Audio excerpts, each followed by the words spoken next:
I mean, it may do I'll probably do it in 5 minutes, but we'll make it work. Let's hope it's not 5 minutes worth. I mean, we've joked about ending the show that quickly, but only the viewers only watch for the first 5 minutes. You think so? I don't know. Well, you're filling in. I'm in the chat. I see. You're the metrics guy. You know how long they watch. Me? Yeah, you got the analytics on your end, man. Well, we know that the people that are the long-time listeners, the super fans, if you will, Steve. Slip-outs. Will you fucking stop it with that? I like Philippians. I absolutely hate it all. I'm not t-shirts made up. Not even gonna lie to you. You're bringing me down. It's good to have a fan club. All 4 of them. No, there's usually 9 to 12 in there. Oh, okay, 9. Okay. Good Sorry. I could say I'm definitely a top 10 fan. Thanks. Appreciate it. 12, you're number 10. Nice, thanks, man. No. Hey, I'm here every week. So let's get this thing going. Let's do it. This is the Fortean Slip, episode 59. Bigfoot Treehouse Masters. Welcome. Nice. As we announced last week, we have this week, and don't take this the wrong way, Brent. I hesitate to use the term Bigfoot researcher. Oh yeah, I don't consider myself that, but go ahead. Brent Dill is joining us. Brent, welcome to the show. I know you've been a fan of the show for a while. Mm-hmm. Yeah, thanks for having me. Thanks for the invite. Why? Why have you been organized chaos? Organized chaos is fun. It's fun. It's like hanging out, Yeah. And, I mean, it's good to go on side topics sometimes, but it usually comes back around, and it's all about the journey, not the end. There you go. I like that. We're going to use that from now on. It's about the journey. Good tagline. Steve, last week's show's doing very well. It is? For us, yes. Oh, well, so we got, what, 12 views, 13? Yeah, you're about. Wimbo. No, I mean, it did much better than our normal viewership. So, and I was grateful to have Matt on. It was a great. Oh yeah. So, it's always good to have Matt on. Matt's awesome. Matt is the man. And I reached out to him again. I told him, I'm like, I want to do something, man. Let's just do fucking something. I don't care what. I heard that Matt Knapp is up for a Pulitzer. What? I don't know. It's Times Man of the Year. That's what I heard. Wow. Yeah, we had him. Are you trying to fucking start a bit? Maybe. It's an awful bit. Stop right now. Dude, I do my best. My best is... Your best is fucking mediocre at best. It's not even mediocre. So before we get started, I do have a special announcement. What? Yes, we have a surprise, Steve. We do? Yes. It's truly a surprise to me because Chris don't tell me shit. No, I don't. Fuck you. This I have told you about, so fuck off. Oh, okay. Next Sunday, we will have... Oh, yeah, this one. The gentleman, I can't think of his name right now, and I don't have Facebook up, but we will have the gentleman who owns Harold the Haunted Doll. No shit. And I am going to try to get him to put Harold on video for the entire show. Oh, that would be wild. Just Harold? Just Harold. Live stream of it. That's the shit, right? By the way, we apologize in advance for the quality of Brent Dill's audio tonight, but it is what it is, and we're going to work. I'm stuck back in the 1990s cell phone era, apparently. Well, it worked yesterday fine, and nothing's changed. So yeah, because we did do a hangout with him yesterday, and his audio was a lot better. I'm wondering if maybe your audio is coming through. Are you using headphones with a microphone in them? Yeah, that's what I used yesterday. Same headphones. Well, it's not Patrick Epistemon bad, but it's there. Yeah. Yes, this is true. Yeah, sorry about that, though. I mean, it's all right, man. I just wanted to let the viewers know. The viewers, listeners. What do we got? Viewers or listeners? You can technically view the show. Yeah. Technically, it doesn't really show you much, but it's mostly just an audio-based show, Steve. Except for the times that we have people on video, like Tim Fasano, or you know. How do we get that doll on there? That'd be pretty cool. And can I just say, now that Chris has brought up Tim Fasano is a fucking weenie. Fucking what? A weenie. Weenie? Okay, why? He refused to do the Phil show. Well, yeah. Well, we knew that was going to happen anyway. Oh, so how did he, so you already knew he was a weenie then? You're just confirming it. Did you guys have like a beef or something? No, we don't have a beef with Tim Fasano. He's one of our best guests. No, Tim and Phil. No, the thing is, Phil breaks down bullshit, and Tim produces a lot of bullshit in Phil's opinion. And Phil, Phil is very good at ripping people down, and Phil's all on board for it. He'll do it. But Tim won't, so it is what it is. Right. Yeah. Okay, so, that makes sense. But I did reach out to the gentleman that owns Harold the Haunted Doll. Awesome. I just happened to see his post on Facebook the other day, and I reached out to him. I sent him a message, and he's like, "Well, what's the show? Let me listen to the show." And I'm like, "Oh boy, here we go." So I sent him links. I sent him links to last week's show with Matt. Okay. And he's like, I listened to it. I mean, I don't know. And I'm like, well, we really love to have you on. He's like, all right. I'm like, it's just a hang, man. I'm like, we just talk. We have fun. We bullshit with each other. And we like to joke around. We'd love to talk to you about it.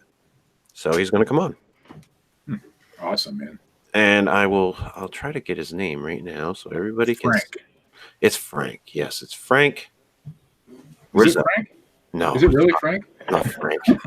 Just so is that like the Annabelle doll? Yeah. Yes. Very simple. Very similar. Oh, okay. Anthony Quinata. Oh, that's what I meant. That's his name.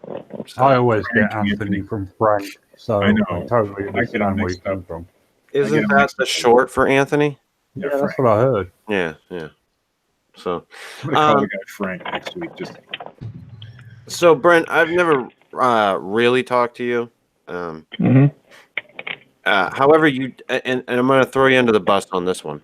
Go for it. However, when I messaged you, I brought up the message history I have with you.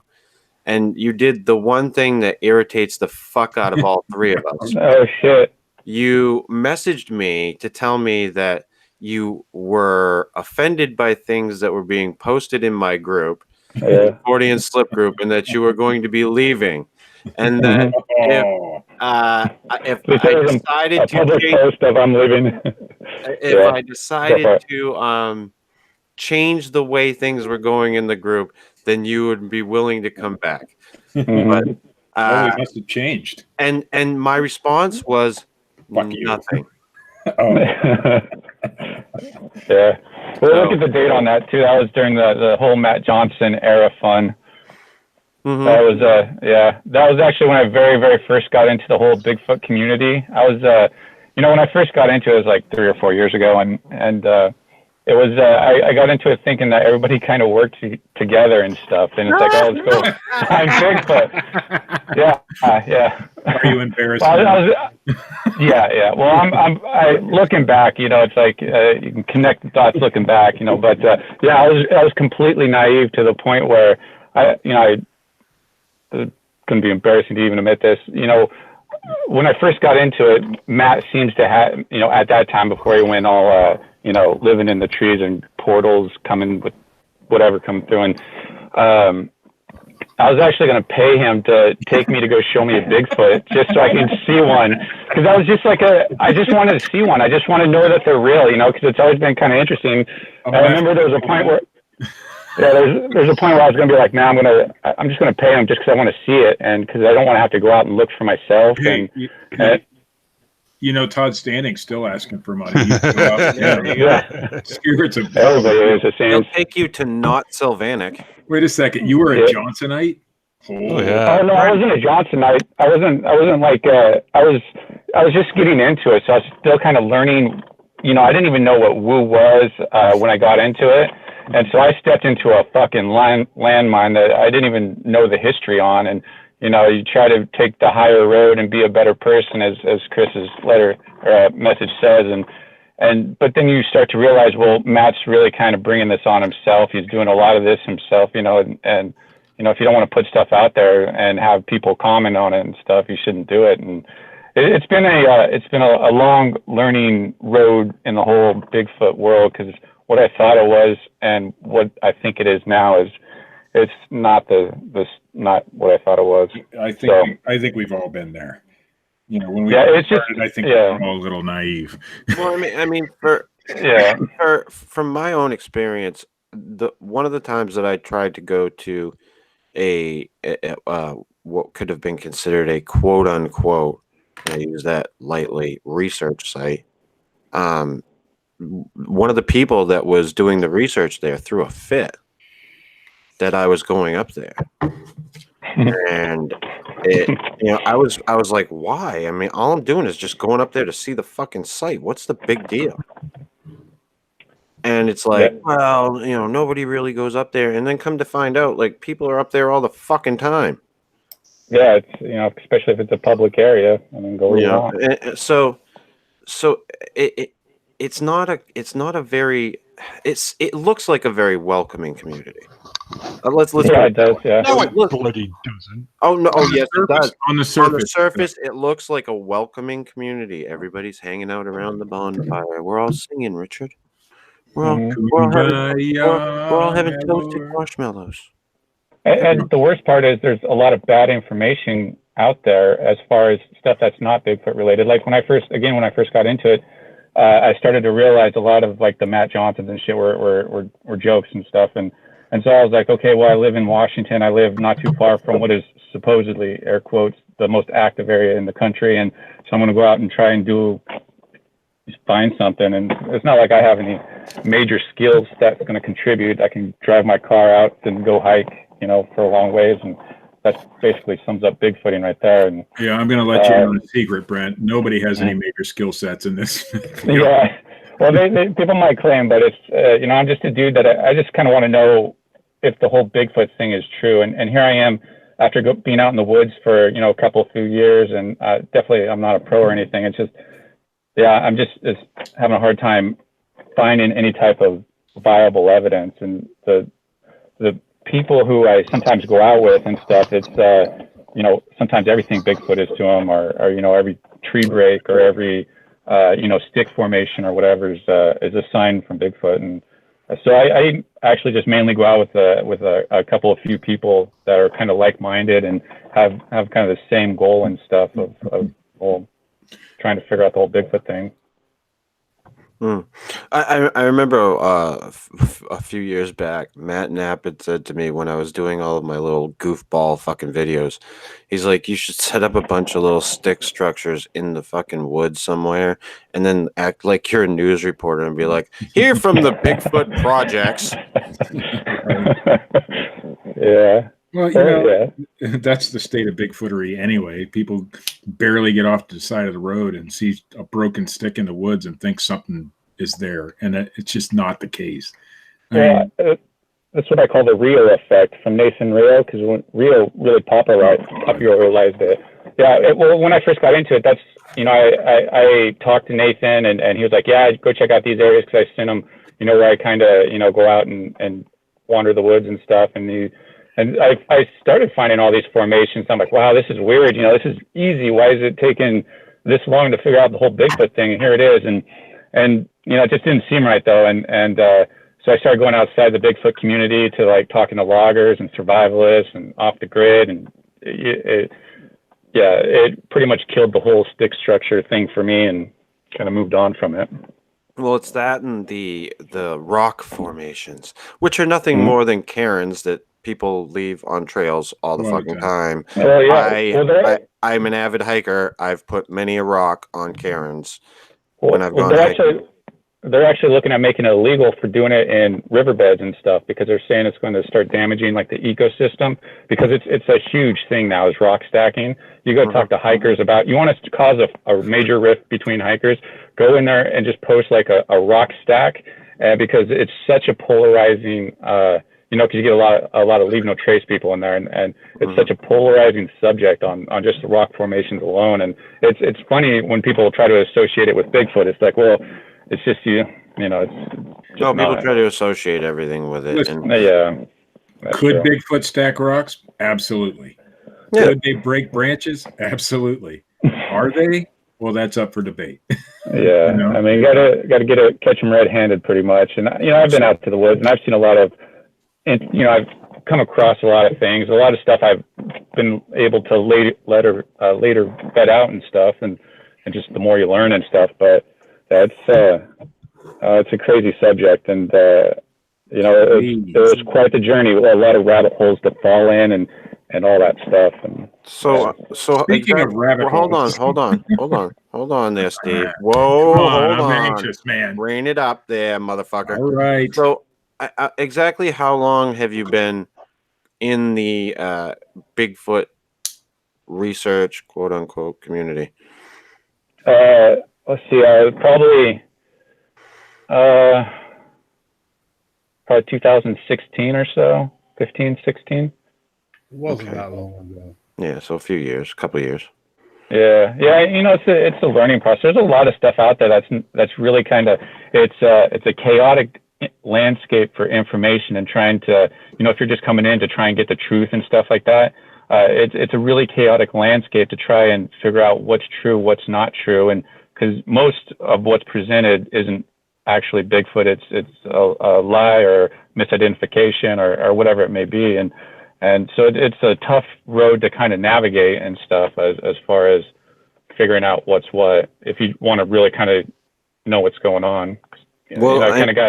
Okay. The thing that got Steve and I think kind of wrapped up in the whole Bigfoot, not so much the research, but just the idea of it was I would assume, and I might be speaking out of turn for you here, Steve, but the Sierra Kills site.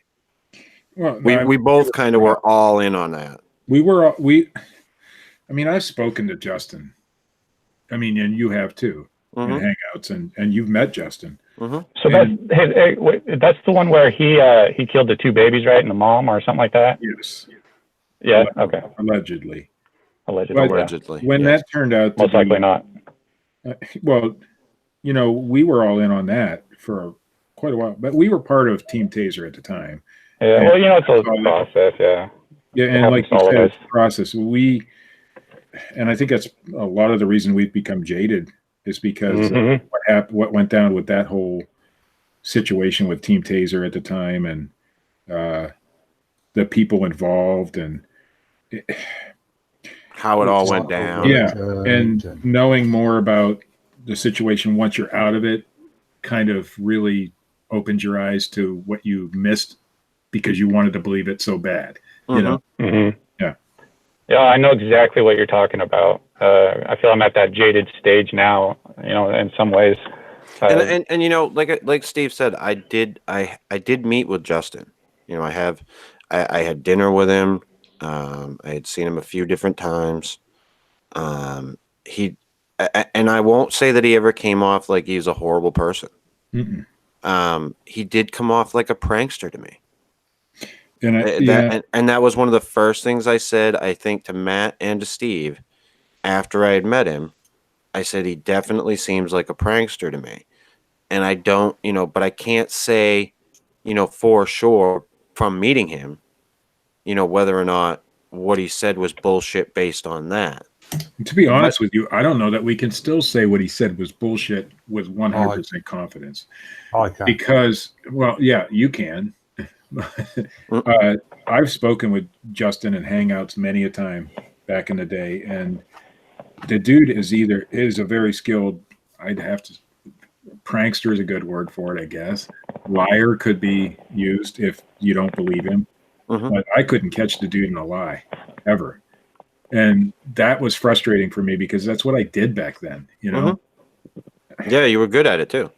Yeah, and I was really good at investigating people's background, and Justin just didn't have anything, you know?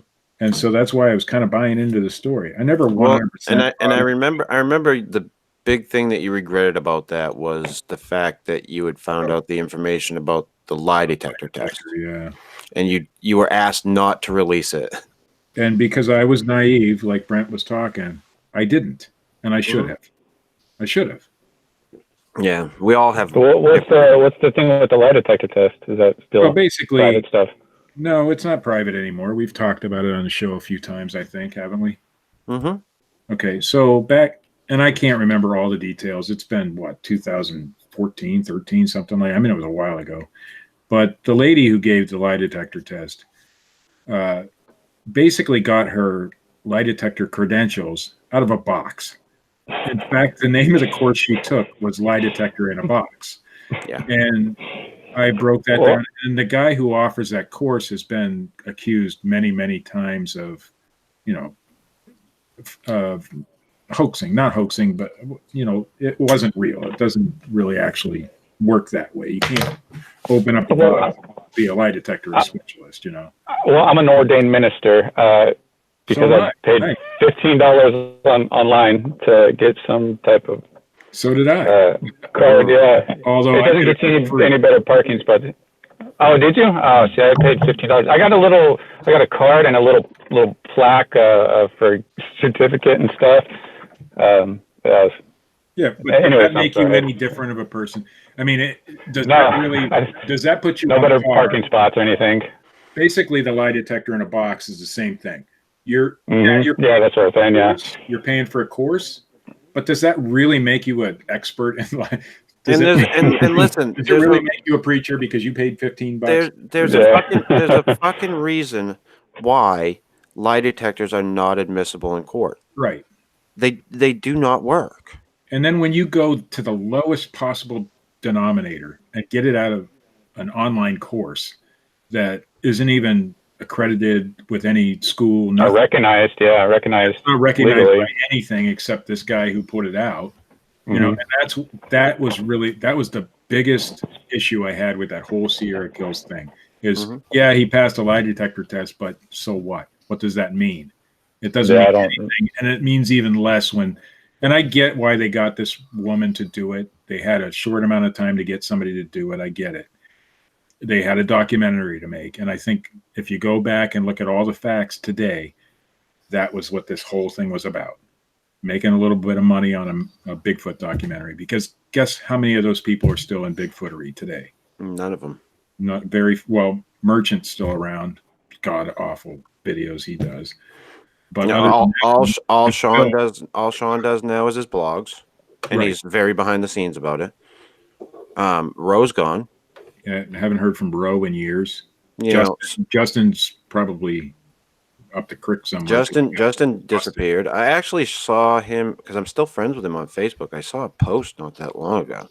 I know he did get busted for poaching. Yes, he did. Not that long ago. But that was the whole thing that kind of. We kind of got involved in that, and it kind of unraveled in front of us, and it was, so. And the moment we spoke differently about towards anything involved with that group is the moment that we were asked basically to leave. Yeah. Oh God. Yeah. And more than once too, because as you remember, Steve, the group sizes dwindled. And then they kept dwindling because we kept saying, listen, we're going to say what we feel about it. Well, you should be able to say what you want. It's a free country. So we waited till after the documentary came out of respect for who we thought were our friends at the time to mention anything. And I think we even waited longer. So. Yeah, the whole thing was just a fucking big mess. So that's everything about it. That's why we are who we are today. Why we do a show like this.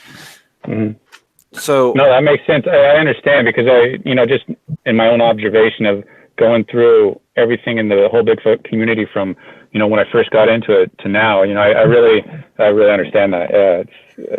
You're very hopeful in the beginning, very starry-eyed, and think that nobody's going to lie to you and everybody's going to be honest, and what they're putting online there is actually real and agreed and accepted by everybody, and it's not. The one word of advice I give to anybody who gets into bigfooting is, number one, be careful who you follow, and there are no heroes. There are no heroes in this community. Zero. We looked up to certain people and we were fucking stomped on. Oh yeah. So there are no heroes in this. No matter how. No, I mean, everybody's just people. We're on the same playing field. Yeah, no matter who you think is the number one researcher out there or the worst researcher, they're all in the same boat, and they all. Jesus Christ, what are you doing over there? They all let you down, and eventually they will. Did Brent make it? What's that? Yeah, it sounded like you were like moving furniture. Oh, sorry about that. But anyway, so how did you get involved with the whole Subterranean, Under the Tree, Bigfoot, Laurie Simmons, Fun Time Happy Hour? I think it was probably mid 2017 because at that time I was, going out to the woods a lot and spent a lot of time out there, and I was trying to network, and because you can do a lot more, accomplish a lot more if you have a good network of people, and so at that time I was trying to try to meet local investigators, people going out there, people serious enough to go out there and kind of do certain stuff, and I think I might have heard of Laurie's name. I'm pretty sure I did, but I didn't really know her. It's just there's like a million people to try and learn and figure out who's who. And so this guy his name's Al, he was telling me about this lady who's in the valley north of me and stuff like that. And so I introduced myself to her, and so I met with her, and she took me and showed me the tree and stuff. And, that's how I kind of got into that type of whole thing there with it. So now what did you do initially? Like with the whole, were you on board with the whole Subterranean Bigfoot at the beginning? Well, yeah, absolutely. I totally bought into it. I bought into the whole, because I was still starry-eyed, and I'm like, wow, this is awesome. And, like I said, I don't have a lot of experience with trees and all this different stuff. And so, yeah, when I first got there, I thought that's what it was, because that's what you experience. There's knocking and thumping coming from under the tree. So, absolutely, I thought it was up until August of 2018. Steve, if you've got some kind of subterranean Bigfoot creatures, it's gotta be ancient aliens. Now, I have to tell you, Brent, we're sitting here behind our computers. We're computer keyboard warriors at this point. We're not out in the field and finding this tree knocking evidence. But even from our position here, we were pretty certain, and Chris will tell you, he's talked to Laurie many times. He knows her well, and they've even talked about collaborating on things in the past, not tree related. But even for us, who, of course, we've been jaded for a long time, so maybe that makes a difference. Very long time at this point. We pretty much knew that there was no Bigfoot under that tree. Just sitting Thanks for telling me, guys. Well, we did. Well, no, and here's many times. Yeah. Okay, so here's the thing, and therein lies the problem that we have with the whole thing. Right. Is that it didn't need to be proven. It could have been just left alone, let it go. Find something far more fucking important to do. What the fuck was that? That wasn't me. That was me sucking air through my teeth. Shut the fuck up. I disagree completely. I think it's a good thing what you did. And Richard, a lot of people do. Richard is definitely on your side, and as you know, Brent, from listening to our shows, Chris and I pretty much think it was a dick move. You know? Oh yeah. I could see a lot of. I mean, here's the thing: a lot of people are going to think it's a dick move. A lot of people are going to think that it didn't need to be done, or not a lot of people, but some. And that's cool. I accept that. I respect your guys' opinion. Still be friends afterwards. Now, I could totally see that perspective. I absolutely can. For those who are listening for the first time, yeah, right. I almost said that was a straight face. Laurie Simmons is a Bigfoot researcher out of Washington State, is it? Oregon. Oh, hey, first, before you say anything, let me just say this. Like the report I did up and stuff, it's just, because like I said, the only reference to it is in Brian Sykes' book, which you have to buy the book, or you have to talk to, people like you and really understand what you're saying and how it's true, what you're saying.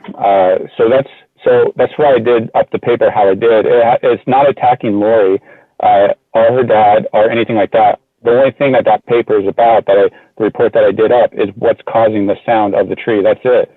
I mean, it has nothing to do with me attacking Lori or anything between me and Lori. And I understand, like I said, I understand people might be not happy about it, and there's nothing really I can kind of do about it. I just felt that in the real world, if we're trying to research this topic serious, this is stuff you need to do. And sometimes, it sucks. And now people know, type of thing. Laurie Simmons' dad was the original researcher in that area. He's the one who came up, I believe, with the theory that there was Bigfoot and they were subterranean. And that's what all the knocking and stuff. Of course, now we know that the knocking is caused by natural occurrences of wind and ancient. Well, I have a picture and a Wikipedia copy and paste on the exact process of kind of what's going on. So it's more articulated. Nothing has changed. Yeah, nothing has changed from last year to this year as far as learning anything new. The people who knew it was fake already knew it was fake. The people who knew it was are going to think whatever if they want to think there's a Bigfoot underneath there, they can think there's a Bigfoot underneath there. Whatever people want to do, they can read my paper and think, oh, that's full of shit and stuff, and hey, that's fine. So, and to clear things up, the tree was never cut down or pulled down. Oh, yeah. There's no damage. In fact, I feel bad for the tree because she's told a lot of people up there and this park that she lived at, and those people, they like to drink, and I've even found beer cans down there.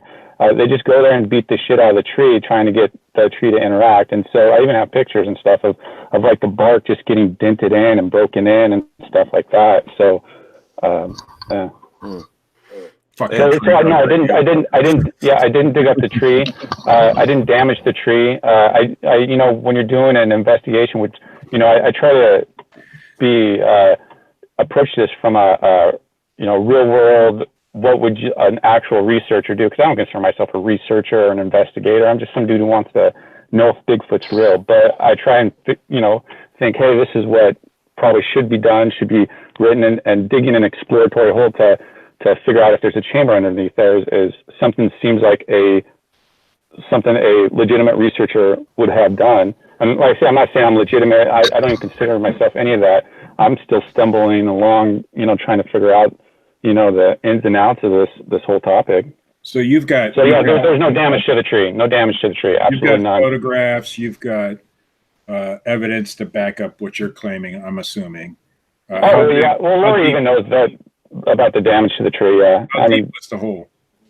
Probably about 3 or 4 feet or so. You can't dig down very deep because it starts to collapse in upon itself, because it's all because the river comes from a drainage, and so the dirt and the sand is really coarse. So it's not really good for packing.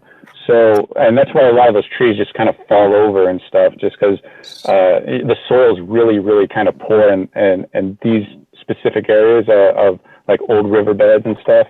So you dug down 3 or 4 feet. My question is, what if the Bigfoot's at 5 feet? Yeah. Well, there you go. There you go. There's still a little mystery, maybe. I don't know. At that point, if people want to think it's at the 5 foot mark, that's good for them. I feel, I'm honestly, I moved on from it. I have different things that I'm working with people to try and make some type of progress and to try and see if there's any legitimacy to this whole topic, and so I'm just going to focus on that kind of there. So if someone else wants to go to the 5 foot mark, go for it, and if you want to really have, that's cool. So earlier, Brent, you said it's really not going to change anybody's mind, correct? No, it's not. Okay. So the people who want to believe are going to believe. The people who knew are going to be like, oh, So the reason I think it's a dick move, and I'm just using that terminology because. Oh no, it's a good one. Is because being around Bigfootery long enough, you realize that it doesn't matter. Okay, it doesn't matter what you say. It doesn't matter how many holes you dig. It doesn't matter. It really didn't need to be proven that there wasn't a Bigfoot under that tree. That's where I'm going with that. Well, it wasn't to prove anything. It was to fully document the exact process of what's going on there because it wasn't really articulated well enough. Right. It was only in the Brian when you started digging the hole, were you still convinced that there was a Bigfoot, or were you doing it because you? Oh no, I was. You were trying to prove your own hypothesis. Well, no, it was just because I was working. I was going to start doing I was starting to formulate of how to do this. How to research it properly, and because there's no guidebook on how to do the whole Bigfoot thing, so you wing it. You try and figure out what people would do, who are skilled at the investigation research, what they would probably do in this situation. So that's what I kind of did, and doing that. So how many hate letters have you gotten from Lori? Well, I haven't even talked to her. And I'm gonna get not. Yeah. Well, here's the thing. I have nothing. I get what happened. Hindsight's 2020, and I think my situation is probably very similar to your guys' kill site situation, as far as the dynamics within a specific group and organization, especially when you have different parties pulling at different areas and, want to try and, do things different ways and stuff. So, yeah, so I get it. It's very similar. I have to interrupt the show, Steve. Why? Steve? I'm on a roll. I'm sorry. Richard, what the fuck are you doing posting in Bigfoot and Keith and Colin again? Again? Hey, we need to get some shirts going. That'd be a good shirt right there, Keith and Colin shirt. Posting. That's the shirt. Posting some stuff. What? There's a show going on here, Richard. You're not allowed. Just like I'm not allowed to be in the chat. You're not allowed to be on Facebook posting stuff in your own Facebook group. You're supposed to be monitoring the chat, keeping track of the show. Well, you guys have got a good rhythm going, and you completely disrupted it. No. You. I didn't make you stop the show, mate. You could have talked to me after the show. So, it's more fun to call you out. That's right. Well, okay. But thanks for derailing the show, Richard. I get back now? It was great of you. Is it okay, Richard, if I continue with the show and not interrupt your posting? And I'll take that as a yes. Yeah, take the silence that comes before Richard's response as a yes. So I'm going to ask the question. You knew it was coming. The rumor is, or maybe the truth is, and I don't know, was there a relationship between you and Lori? Romantic or semi-romantic or anything like that prior to you digging a hole? Prior to digging the hole? Yeah, well, I mean, I didn't do that until like later this year or last year, because what happened is as soon as I figured out, well, first let me answer that. No, we weren't like a romantic couple. We were really good friends. I thought she was a really good friend, and I think she'll probably agree that. I mean, because I think she's married now, and so I don't think that there was anything intense, but we had a relationship as far as like a partnership of trying to do the whole Bigfooting thing and stuff. So in some ways you get the similar stuff probably, but no. So you basically just got the tiptoe answer, Steve. Yeah. Well, I mean, I'm trying to respect her too, because I think she's probably kind of moved on from it, and I think some ways that will probably appreciate this in some ways. I know that might sound weird, but maybe appreciate this in the coming years, maybe 5-10 years down the road and stuff, in my honest opinion, from what I know of her and everything. And so, and I got to say, from the outside looking in, that's what it looks like to people, is that you're a jilted lover and you're going. It looks like a jaded move is what it looks like. It does. And I think that's where a lot of people like Chris and I look at it from, because we're on the outside looking in. And the reason we believe, or think, hey, this is a dick move. And listen, that's what it looks like. I can attest to the fact that, being in any type of public thing it sucks. Yeah. It blows. It's not fun. Well, so, it's not appropriate. It's not something to do, to air out your dirty laundry just to kind of get people to do what you want, and it's inappropriate. And, I don't know. It's just kind of what it is. And, Steve and I used to deal with somebody all the time that would fucking do that shit to people. And we don't deal with him anymore. Yeah. I wonder who that was. Deduction. I wonder who that was, Steve. It's not hard to figure out. Come on. Steve, I think we might need a little R&R after this. Listen, and there's people out there in this community who have made us be the way we are, and that's one of them. And it's because that person will, for their own benefit, do whatever the fuck they want to do to further their, I don't know, agenda. I don't know and walk over anyone they need to. Right. And then I totally understand that. That's basically what it so is. when we look, we're coming. That's the perspective we're coming out from. Yeah. So you're coming out, Steve? No, I'm not coming Finally? out. But No. No, I was getting excited. I thought I was going to have to change the name of the fucking show. No, it's cool. To Steve's coming out party. No, I get that. A lot of people think it's kind of a dick move, and I get it. I first figured it out in August, and then I actually didn't even tell anybody. I think I probably talked to a couple of people, but I didn't really tell anybody. I just I took a few months off from it. I went to there was the family looking for their missing daughter, and so I spent a couple of months kind of helping looking that and taking a break, making sure that there's no emotional issue with it or anything like that. And that's why I wrote the report up as it is. It's that if someone's reading it, then they're just going to know that, okay, well, here's the facts of it. There's no drama involved in it. And, there's people who want to create drama about it to kind of dismiss it and stuff. And there's nothing I could do about that. I mean, I now avoid those type of people and just take their stuff with a grain of salt. And here's the thing. I will tell you exactly why I think that what you did was completely unnecessary. Because in literally months' time, people will still be believing that there's a Bigfoot underneath that fucking absolutely tree. But if there's a person just getting into this, or people who are serious about it, they now have a resource to know, what is going on. See, but now, Brent, we don't have a litmus test for the idiots. No, there isn't one. Not in this community. Yeah. No, because that's the thing. See, if somebody actually believes that, I mean, to me, because a lot of people believe that. I am of the school that is an obvious no.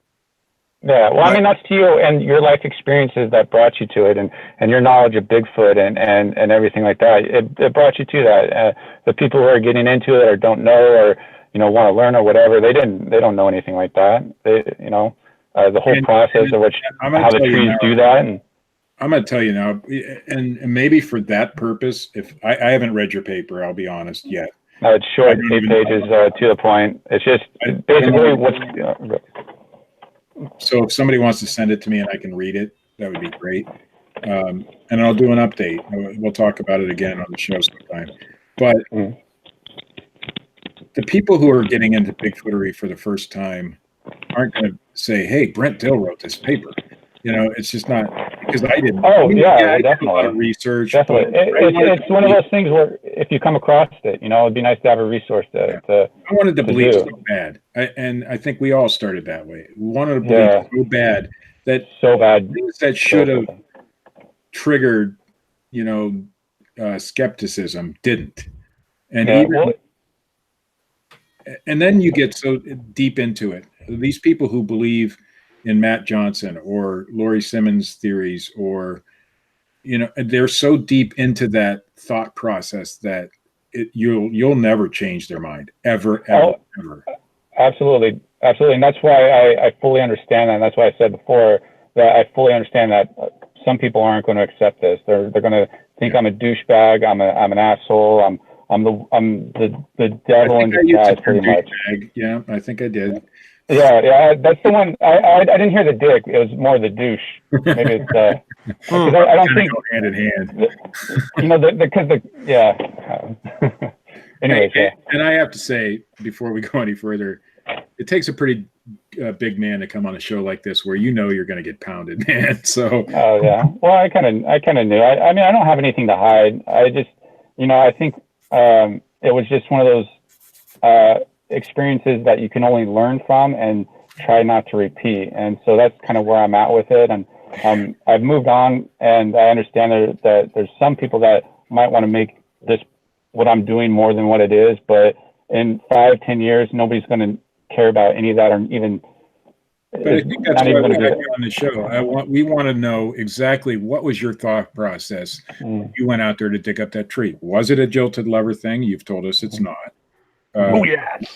And that kind of thing, because what was that noise that I just heard? That wasn't me. Richard. Richard being weird. So once we understand a little bit more, maybe we can move on from it too, and not have the same thoughts about. I mean, we still have our opinion, obviously. Well, yeah, and everybody will. And if you come out and tell us, okay, no, it wasn't this, but it was this, and that's all we're trying to do here. Yeah, we do it in a way that sounds a little bit, over the top, because that's what we are. But, well, I'm down with that. That's kind of how. But have we ever really torn into anybody, Steve? No, I mean, I think people who watch and listen to this show, Epistemon knew what he. No, but yeah, Epistemon was a totally different thing, and he knew what he was in for, and he handled it similar to how Brent is, like a man. So that's what we care about. We want the facts out there. And I definitely appreciate people who are willing to have an honest discussion about it, because so many Bigfoot quote unquote researchers won't talk about things rationally and honestly. It just doesn't happen. The rationality is so low. There is no. Yeah.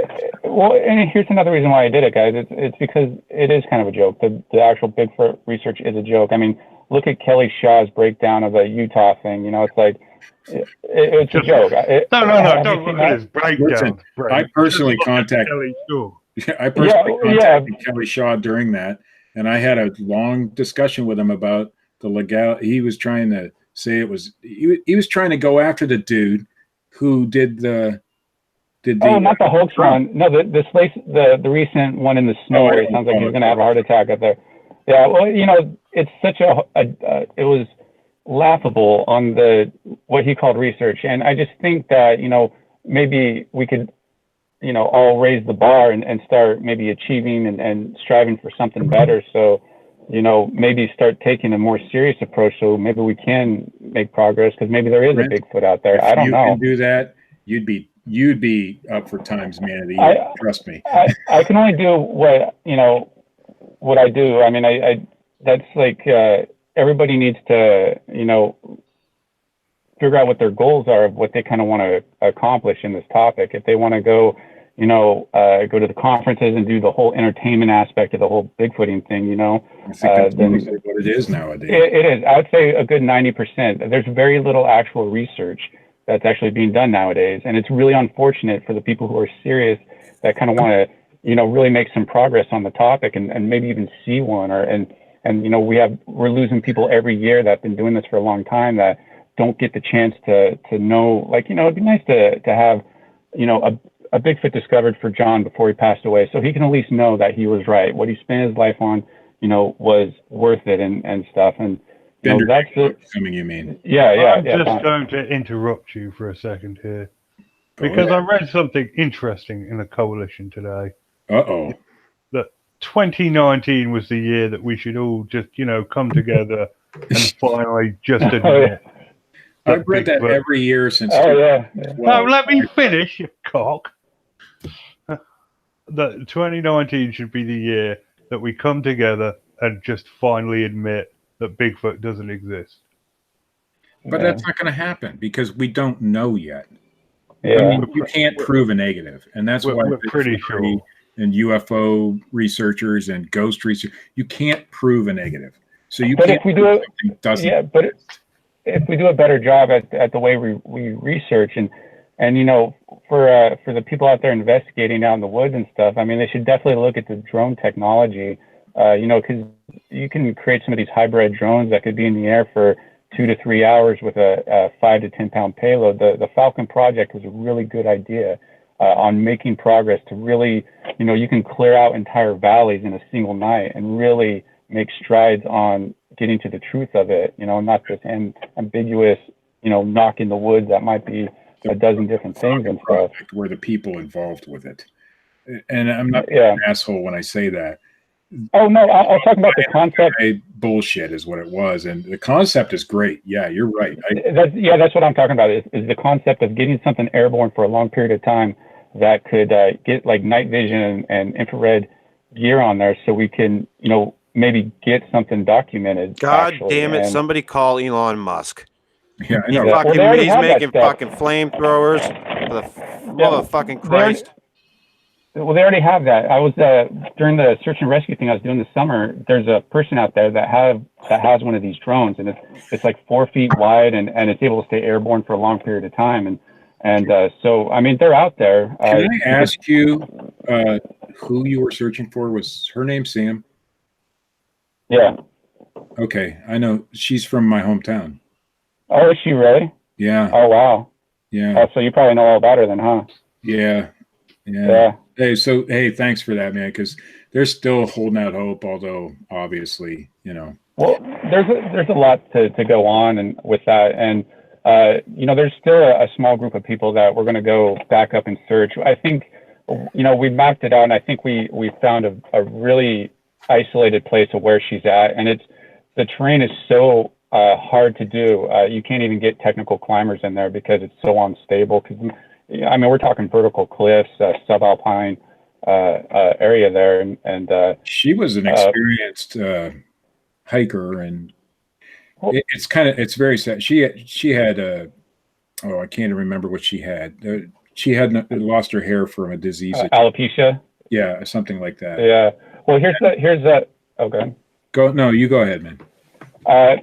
So I don't know if you read the police report on it and stuff. So she was last seen up there on the summit, and she talked to some people. So she was actually physically ID'd up on the summit, right. And she started walking on the opposite way you're supposed to, headed towards terrain that is very, it's very dangerous. And she was distracted by her phone because she downloaded and was watching something on her phone because you don't get cell service. So there's a good chance she didn't see what was happening and she tripped and fell. But if you also look at her Instagram pictures, she's got a lot of pictures, selfies of her in like precarious positions, like dangling over cliffs and stuff like that. Right. So there's a good chance that because a lot of people die every year from trying to take that awesome selfie pic. So there's a good chance that she fell that way. And there's been some interesting stuff though. I have nothing but respect for the fact that you went out there and tried to help find her. I mean, it's a big thing here, and it's still a news story. It's at least once a week. So yeah, I have nothing but respect for that part of it. Oh, we lost him. Will he come back? I think just going to that for a second, if he makes it back, when we got people going out hiking on trails and looking for Bigfoots and things like that, and just people out all the time, don't go out by yourself. Take somebody with you. If this girl had taken somebody with her, she'd probably be okay, you know, or at least we'd know what happened to her. This is 6 or 8 months ago this happened. Yeah. So it's not a good idea to go out in the wilderness by yourself. It's stupid. I mean, I've always had a problem with that. I've always made sure I go out with somebody, but I've always wanted to go out by myself because it's hard to always find somebody. Right. But when you're in terrain like she was, you gotta be a little. I mean, I'm not saying she was a very intelligent girl. Everybody in this town knew her.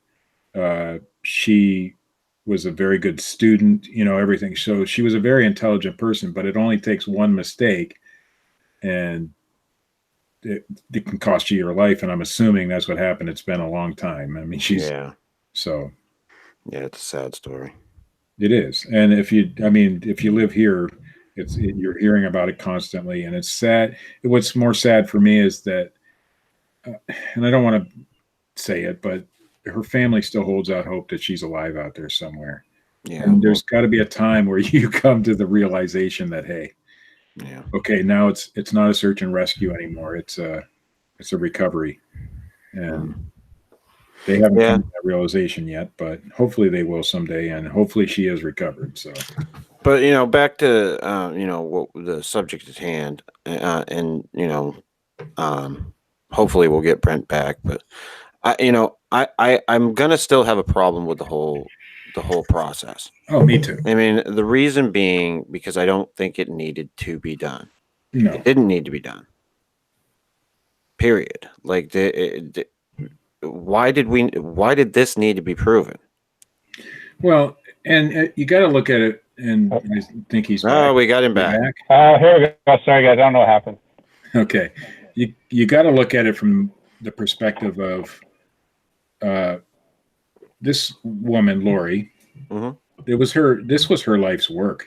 You know, she really, and I'm going to ask Brent, I'm sure she totally 100% believes that there's a Bigfoot under that tree. She probably still does.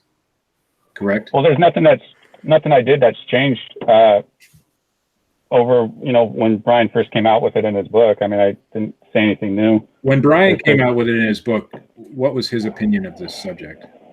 I haven't read the book, obviously. What was his opinion of the subject? I think it's a joke now, is what his opinion is now. But I'm assuming he agreed with Lori. Oh, yeah. Well, it's funny. It's actually the same exact story. He went out there with Lori because, there's a whole process of priming and confirmation bias that happens in the Bigfoot community, which is really common. Absolutely. Yeah. And, especially when you get to thumping. So he actually believed that there was a Bigfoot underneath there. And he talks about it in his book. And Lori and someone else left. And he left as well. And he was driving back to the airport or something like that. And he was saying, what am I doing? I have a Bigfoot underneath the ground and it's isolated. Here it is. This is what I came to America for, blah, blah, blah. And so he went back around, went to this ranger station, got somebody, a forest ranger there, and who he took back there, Brian took back there. And the forest ranger inspected the tree and said, yeah, this is what it is. See the branch up there. And that's what he wrote in the book. And so I just took pictures of the branch and, made it so that it. So basically, we already knew the information that you found. Pretty much, yeah. So it's not even my discovery. It's really, I'm just the person who kind of took the pictures and got it articulated so anybody else coming into it, into the field or into the top, whatever, will have a reference of an unbiased look of what a certain phenomenon is happening. Because I have other videos too of like trees swaying in the wind that sound like rock clacking too, which some Bigfooters might confuse for a Bigfoot. So I try to time in the woods. You're going to hear those kinds of things. I mean, exactly. You hear all kinds of shit. Oh yeah, you do, and and so I got a video of that of just trying to help the whole process along. To help. Maybe get to some sort of resolve that the Bigfoot is actually real. I would love for it to be real. So are you at this point, when you came in, I'm sure like the rest of us were way on the believer side. Bright-eyed and I was bushy-tailed. going to pay Matt Johnson to go show me a fucking Bigfoot, Okay. man. Yeah. So where are you on the scale today? Probably right where you guys are, because I've met a lot of connections outside the Bigfoot community and stuff that deal with in the woods, especially with this whole search and rescue thing that we did. So I've made a lot of connections, and it's just the plausibility is just really dwindling down really low. And 2019, I really want to put an honest effort into what I think of trying to capture one on film or something like that.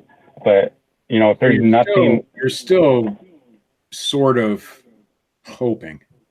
Well, yeah, I'm going to take an honest approach at it, and I think we all hope that it's real, just as long as our hope doesn't interfere with. Listen, if you ever the investigation has a red circle on it, I'm gonna fucking come. Yeah, definitely beat the fuck out of you.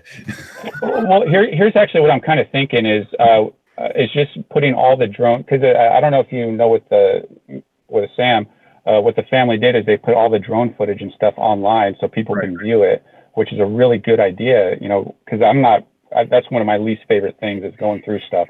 I don't even go through my stuff. Are you kidding me? There's going to be a fucking channel next week fucking finding Bigfoot and all the fucking goddamn drone footage. Oh, shit. Yeah, well, that's fine because it's not for the views, it's not for attention. It's to, hey, is there a Bigfoot? I just mean that somebody will fucking take the footage and be like, this looks like a Bigfoot over here. Oh, yeah, that's true. Actually, I didn't even really think of that, causing some sort of contamination. Because that is actually kind of how. For sure, we'll do that. It happens with everything. Well, it's happening on that search, too, because people are pulling out all these different things to the point that they're calling law enforcement to go check out this area because they think, they found her and stuff. And, well, there was a really cool orb. We've got a news story about that coming up. Pareidolia is a real problem, and huge. And it's not just confined to the Bigfoot community. I mean, even in your search for Sam, people are, like you said, people are pulling things out of footage that really probably aren't really there, but they're so hopeful that they're going to be the one to find her, or the one to find Bigfoot, or the one to find the UFO. That people put this stuff out, and it's just, I hate to say, garbage. So check this out. When I was, helping with the search, there's this group called Wings of Mercy, and they're developing this software that they're still working on right now that is able to scan video in an articulated way, so it can help pull out, different possibilities, because. If you can have something that can help scan videos for you to see if there's a missing person or something that should be acknowledged, even a Bigfoot or whatever, that could definitely help cut down on it. Of course, it might also, more of it. Yeah, it might increase it too.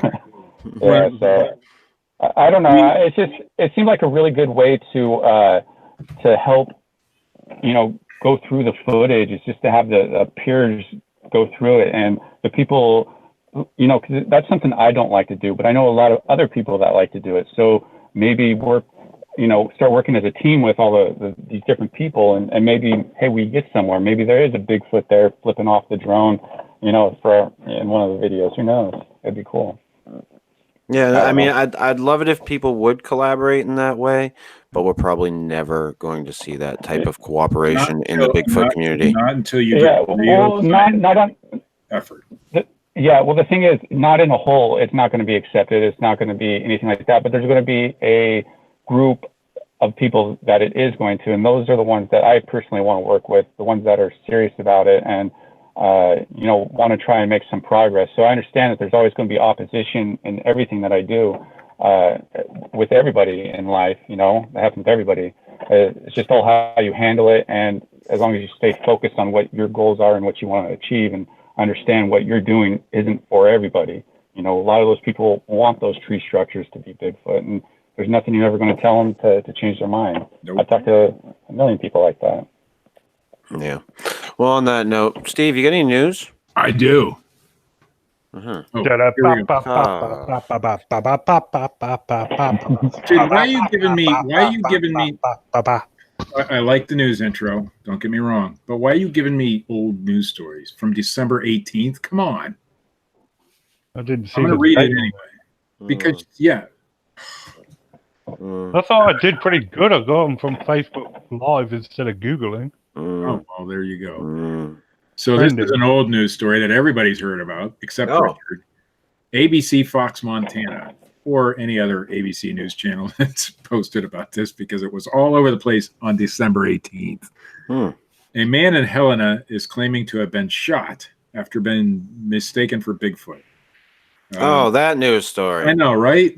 But I'm going to read it anyway. Who fucking knows that? Jesus Christ. Lewis and Clark County Sheriff's officials tell us a man was target practicing in the North Hills when he was forced to take cover after shots were fired in his direction. Once the bullets stopped flying, the man claims he approached the shooter to try to get an explanation. Because isn't that what we all do? Approach the shooter. He approached him and said, "You'll shoot my eye out." If some dude is shooting at me, I am not approaching him. I'm sorry. And he had a gun. Why didn't he shoot back?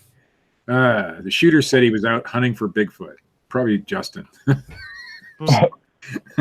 Thought he was a Bigfoot, and when he said he wasn't, and then the guy said, "Well, you should be wearing orange." Look like Bigfoot to me. I think that's one of the dangers we face in this community. And I'm going to correct that man right now. You should not have to wear orange in the woods. A fucking hunter should be able to identify whatever the fuck it's shooting. That's right. But we're talking about people out there looking for Bigfoot. They don't always use the best judgment. Yeah. Well, they got Bigfoot on the mind, so everything out there is a Bigfoot, every sound, and it's big and scary. So and a guy shooting at targets might be a Bigfoot, so you got to shoot at him. Yeah. Anyway, so the guy said he was driving the description was a black F-150, and he gave a description of the guy, but the police never found any information that led them to the shooter. And my guess is something else totally different was going on, but maybe, the guy was doing drugs or something. Who knows? Yeah, you got to watch out Steve, let's not label people here. Oh, yeah. Well, have you ever shot at a person thinking it was Bigfoot, Chris? No. Okay. I have. Labeling. Really, Richard? You have? No. Oh, okay.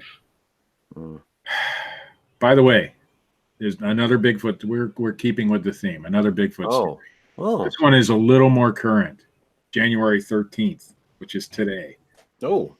There's this. Oh, this is from CTV News out of Canada, I believe. A statue of Bigfoot on a rural road in North Carolina has apparently promoted a number of 911 calls. Officials with Davie County Animal Shelter in Moxville. There's a Bigfoot on the side of the road, eh? Yeah. Well, this is North Carolina. That's not Canada.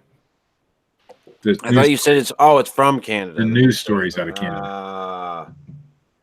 Anyway, the animal shelter in Moxville, North Carolina said Friday in a Facebook post that the handsome fellow recently spotted in a wooded area off a Pine Ridge Road was a sculpture with glowing eyes and not the elusive mythical, or possibly not mythical, creature known as Bigfoot. If you see this phenomenon, you do not need to call the animal control to report seeing a Bigfoot scat. Use your words, Steve. Use your words. Or any other large creature, the shelter wrote. Sasquatches in general, and Bigfoot in particular, are more commonly associated with British Columbia and northwestern United States, really not so much in North Carolina, although they have been spotted there. An artist on, I'm not going to read the rest of that because it's just a really long news story. Well, let's move on. But anyway, so we got a hunter that mistakes a guy that's shooting target practice for Bigfoot, and a bunch of people calling 911 over a Bigfoot statue. Really cool. What do we got here? Australian farmer shares photo of possible Tasmanian tiger near Clifton Springs, Victoria. Oh, This is from a Fortean website. Peter Groves said he was out walking near Clifton Springs in Victoria, Australia on January 4th when he encountered an unusual quadruped. According to Groves, I don't know who Groves is. Oh, Groves, Peter Groves. Groves is the guy. The guy that took the picture. Yes, I'm lost. He managed to take out his cell phone and snap a picture of the creature. which some are saying is the surviving member of the thylacine species, also known as a Tasmanian tiger. Groves said the animal was funny looking and described it as having a big long tail and slumpy ears. Despite any lingering doubts, Groves does believe it's possible he photographed a thylacine. Have you seen this photo, guys? No. Looks good. Looks good. It does look good. It doesn't look good. The thing doesn't have any stripes, number one. Thylacines. Well, If you look at the picture, there are stripes on the tail. That's not a tail. Could be pixelation. No. You know what that looks like to me is a stick sticking out of the ground just right behind the thing. We need Phil polling on this one. We do. Yeah. God damn it. Lock it down, Phil. Phil, we need He's back to work, doing breakdown Write this shit videos. down. It's very possible that he could. On a thylacine, the stripes are very pronounced on the body, not so much on the They tail. are. But it's a blurry picture, so. On this picture, it just to me, I'm not buying it. I'm not buying it. Steve's not buying it. It could be just a mangy fox, but it seems bigger than a fox. Mangy fox would be my choice. Yeah, I'm gonna guess mangy fox. The head doesn't look right either. Yeah. The head looks perfect for a thylacine. No, I don't think so. I disagree. Well, you're wrong. I disagree. And we are complete experts in our field, so. That's right. I mean. Anyway, that, fellas, is the news. Go ahead and look up that picture. Sure. There goes Steve with the news. Bam, bam, bam, ba ba ba ba. I added my own that time. Was it good? No, That was good. no, it was all horrible. Make a remix of it. So Firefight. yeah. So yeah, Brent, thanks for coming on. We Hey, thanks for appreciate having you coming in and sharing the information. Mhm. I will. Can I say one thing? Oh, You're a lot less of a douchebag than I thought. Yeah, thanks. I appreciate that. I'm still gonna hold to the same. Yeah. To the same belief. I mean, Absolutely. there are certain things in this community, and especially because of the fact that Brian Sykes had already, said it. And for the record, I didn't know that. I didn't know that either. Well, a lot of people didn't. I didn't either. So But, now there's something more accessible for people. But I think that it didn't matter at all, and I think that the time spent could have been spent on something more productive. And I think that that's what needs to be done in the quote unquote Bigfoot research community, because there's so much fuckery going on and not enough true research that it looks like a big joke. It does. It's a Kelly Shaw production. Yeah, pretty much. So yeah, I mean, good luck to you and whatever you're gonna try to look for. But I mean, for as far as we're concerned, we're just so fucking jaded about it that I'm the same way, dude. I'm the same way. I at this point, with my travels through the Bigfoot community and the deep dark places within it, I'm in the same place. I'm just kind of done with it. Sadly, there's more deep dark places than there are. Yeah, I'm just shining beacons of hope. I try to learn from my mistakes and try to I really think that it's best I'm just going to go work with people that I think, have the same goals, and it's just a handful of people, and maybe we'll figure something out. Hey, I got one more question for you, Brent. Sure. You gonna dig up any more trees? No, I'm gonna try not to. All right. Try not to cut down. Hey, yeah, if you guys could get that doll on camera, that'd be awesome though for next week's show. Yeah, we're gonna try to do that. Creepy as fuck. So, this has been over the course of the show. The Fortean Slip, episode 59, Bigfoot Treehouse Masters. If you like this shit, hit the little thumbs up button. If you don't, hit the little thumbs down button. Leave a comment. Subscribe. Check out Matt Knapp at youtube.com/bigfootcrossroads, and also on his Cryptid Tales page, which I think it's Cryptid Tales. Yeah, I think it's that's a new one. I think that one's youtube.com/Cryptid Tales. But anyway, go out and look for it. And check out Matt from our last week's show. He was absolutely wonderful on the show. Loved having him on. check out Richard's comic strip, which he likes to post to the page during the show. Bigfoot with Keith and Colin, and his blog, which he's rejuvenated for the new year. Check out Para Breakdown, youtube.com/Para Breakdown. He won't make any money, but you might make him happy. And as always, check out our good friend Dred Funn at dredfunn.com and youtube.com/Dred Funn. Hopefully we will hear from him coming up in the new year. He's supposed to do some new artwork for us, Steve. Oh, really? Yeah, he did. He said, dude, it's about time we did something. So, hey, Fred, if you're listening, I need your address, man. I'll try to contact you. Dude, message him. I will. All right. And next week we will be back with Harold, the Haunted Dog. Damn. See ya.